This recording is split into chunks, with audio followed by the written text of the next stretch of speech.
different places. So actually we conducted the investigation and yes, sir. And because of the diligence and effort of our agents, we were able to finally catch him.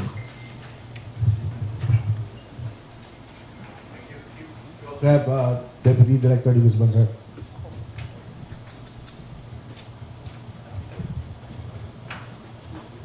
Ulo. Reporter, excuse me. Sir, excuse lang.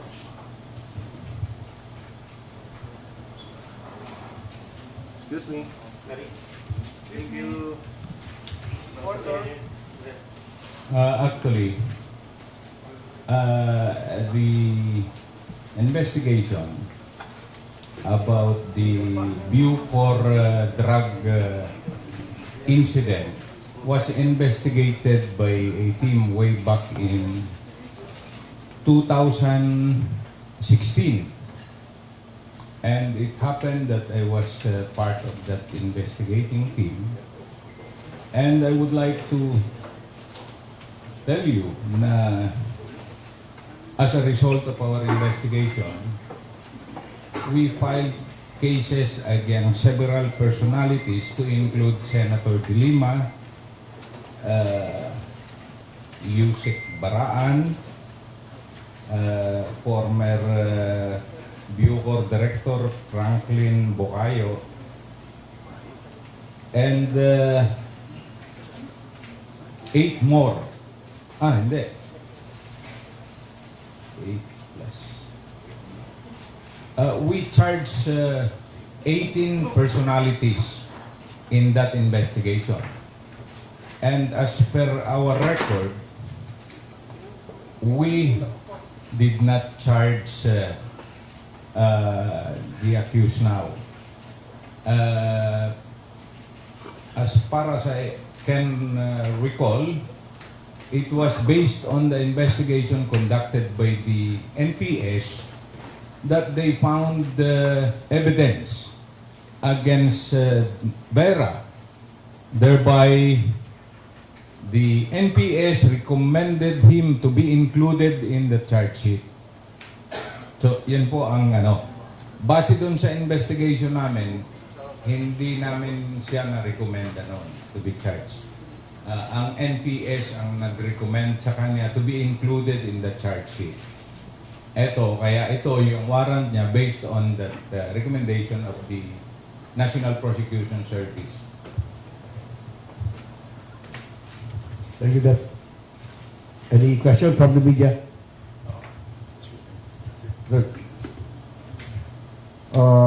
We are also validating some other cases committed by Chad, such as a murder case in Quezon City. Way back, the warrant is issued February 2017. This is again a no bail case. So, pag napatunayan natin na siya ulit ito, additional case ito. Sir, ano ba yan po yun? 2017 yung warrant issued. Yeah. This is our guy, more or less 2 years ago. Okay. Yeah. At saka birthday niya ngayon. So for other questions or any questions, I give you Chief Nick, our PIO. Any question?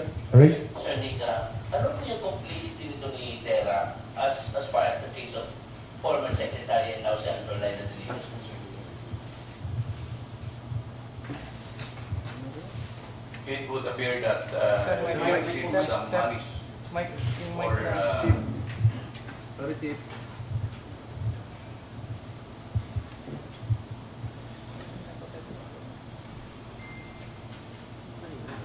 Appear that he received some monies from the inmate for delivery to then Secretary Leila Delima.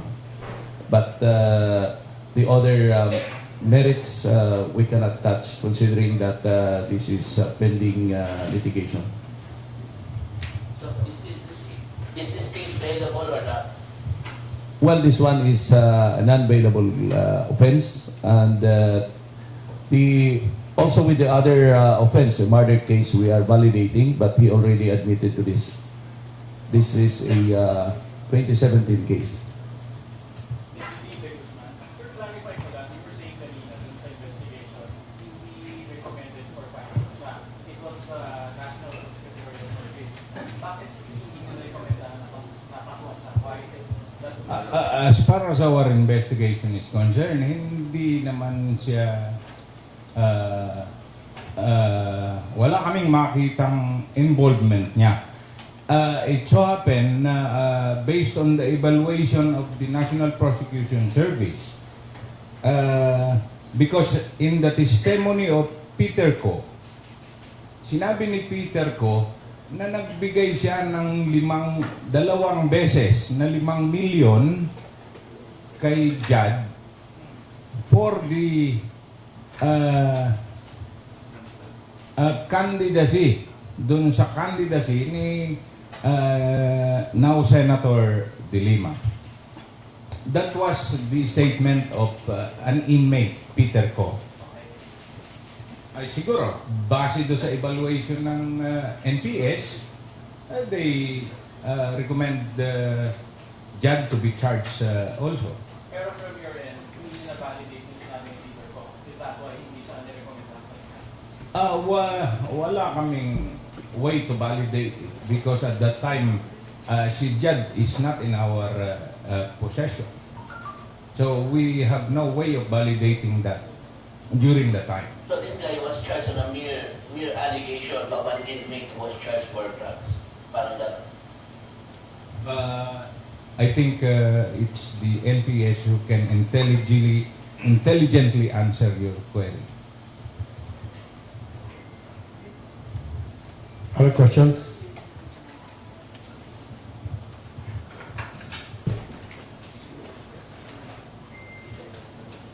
Other questions?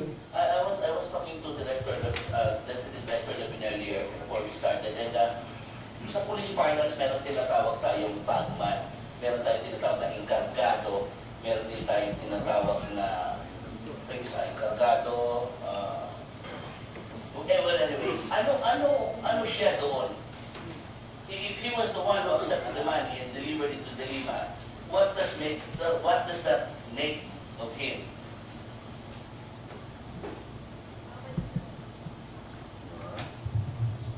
Again, that statement was based on his testimonies before the both houses. The testimonies of the inmates before the both houses in Congress, the lower house, and during the congressional inquiry at the Senate. Yun yung sabi. Again, as to the merits of that, the veracity of that, we defer to comment in view of dependency of the case. Other question?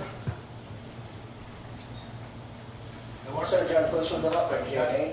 Sir, with your current intelligence, anyone from the panel can answer. So may sinasabi po na siya daw po ay isang police asset at yun po yung reason niya na binigay kaya siya pupunta sa loob ng Philippine prison.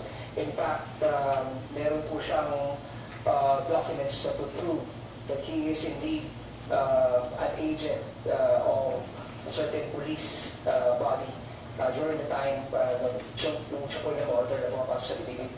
How would this play in the investigation, sirs?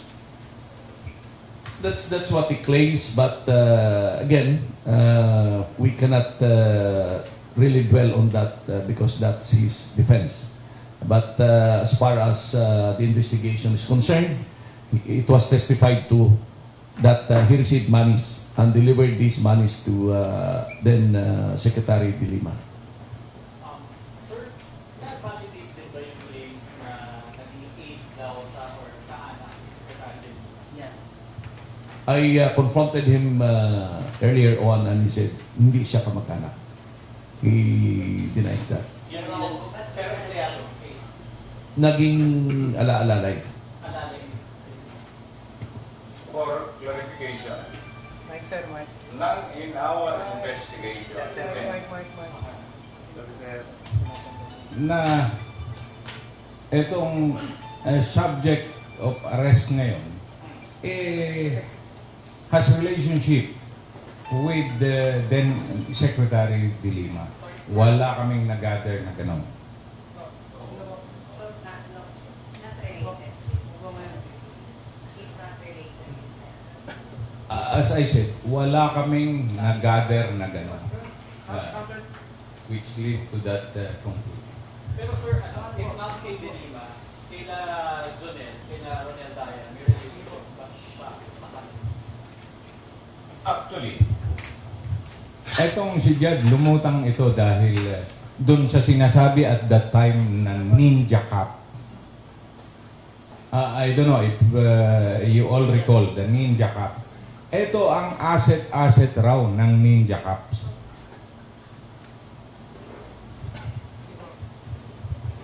For the information of the public, accused Jose Adrian Dera is represented by his lawyer. He has his counsel around, and he's accompanied by his father, no less. And may I ask a question in regards to that? It was very unfamiliar dun sa mga katulad namin na cover ng NBI for solo, except for some people na kagaya na Nico nakakasama sa actual operation. So, pag nakita namin sila lumalabas sila sa TV, scoop nila yun, it's okay, kasi kasama sila ng mga operatiba. But this time, kaninang umaga, 6 o'clock somebody was texting me. No? Apparently, it did not come from NBI. No? Somebody from the outside was texting me. Pero ipakialalay na, pakitingnan si Chad Rivera ay nakuli sa akin ito kagato. That's why, if you can recall, sir, tumawag ako sa Aaron Center, kaya tayo maaga pa. So, was there fear on the part of the accused here? Or the relatives or the persons who are connected to Chad na baka part of the drama kasi hindi nyo na ito gawain, no? Na baka may tumba ito bago makarating na kagin nyo. Diretso lang ako magtanong, sir. I hope you understand. That's a valid apprehension on the part of the family, on the part of the council, to inform the media, no? But again, thank you for the comment na hindi yan gawain ng NBI, so that as early as 6:30, I've been receiving calls asking me to confirm if we have in our custody the person of Dera. I could not confirm at that point in time because understandably agents were on their way back. And all these things have to be covered first in the office before anything is relayed to either the Public Information Office or me as the spokesperson. Because the agents will have to do first a debriefing of what happened. There are instances that we have to do a follow-up operation based on the cooperation of the accused. But in this particular case, everything has to be done in order. I suppose it's either the family or the council who call the attention of the media na as you said, pakialalayan na lang to make sure that he is in good hands. And we are fortunate na nothing happened. I asked him, tell me, nasaktan ka ba? Sabi niya, hindi, sir. You can ask him. He has his counsel. Yeah, we would like to have a chance to talk with the council. Pero prior to that, kasi inukulit ko si Sir Lee kanina na bigyan ako ng time notification ko. Sabi niya na yung sorry sa notice pa namin ito. Hindi mag-press call. Sabi ko, kakaproblema tayo niya kasi susulat ko ito kaya mag-press call pa kayo sa notice. So, siguro that was the reason why you came out na.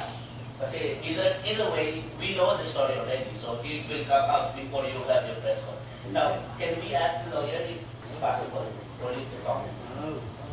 Or if you have this client? Well, accused is advised again of his right, and he has his counsel. So if counsel would like to speak for his client, or if client on advice of counsel would be willing to speak, then we will allow it.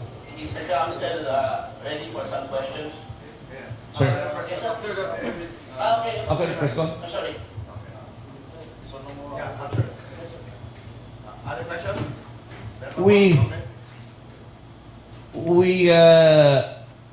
assure the public that in cases of arrests by NBI agents unless the lives of our agents are threatened, put on the line, then we have to do counteraction. But otherwise, it has to be very clean like this. When I emphasize that already. Thank you, sir.